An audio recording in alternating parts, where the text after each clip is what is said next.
శ్రీ దత్తాశ్రయ నమ. యూట్యూబ్ మిత్రులందరికీ నా ఒక హృదయపూర్వక నమస్కారం అండి. ఈ ఒక మరుగుమందు, ఈ మరుగుమందు ఎందుకు వాడతారంటే దీంట్లో రెండు ప్రత్యేక మరుగుమందులు ఉంటాయండి. ఒకటి భోజనంలో పెట్టేది, రెండోది తలకు, చెప్పులకు, వస్త్రాలకు పెట్టేది. ఈ ఒక మరుగుమందు నేను ఈరోజు చెప్పే గురించి తలకు, చెప్పులకు, వస్త్రాలకు పెట్టే మరుగుమందు.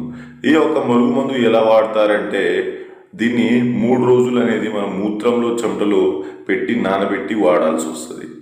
4వ రోజు మీరు ఏదైతే వ్యక్తిని తల కానీ, చెప్పులు కానీ, వస్త్రాలపైన కానీ పూయాలనుకుంటున్నారో ఆ ఒక వ్యక్తి పైన పూస్తే ఇది కేవలం 72 గంటల నుంచి 12 రోజుల కల్లా మీ ఒక మాట వినేలాగా చేస్తుంది. ఇది ఖచ్చితమైన ఫలితాలతో ఉండే మందండి.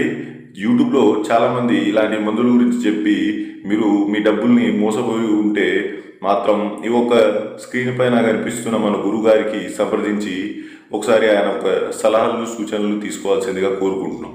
ఇంకా మన యూట్యూబ్ ఛానల్కి ఎవరైనా సబ్స్క్రైబ్ చేయకపోతే వెంటనే సబ్స్క్రైబ్ చేసుకోండి. ఇంకా ధన్యవాదాలు, సెలవులు. ఇలాంటి వీడియోస్ మన యూట్యూబ్ ఛానల్లో రోజు వస్తూనే ఉంటాయి. ధన్యవాదాలు.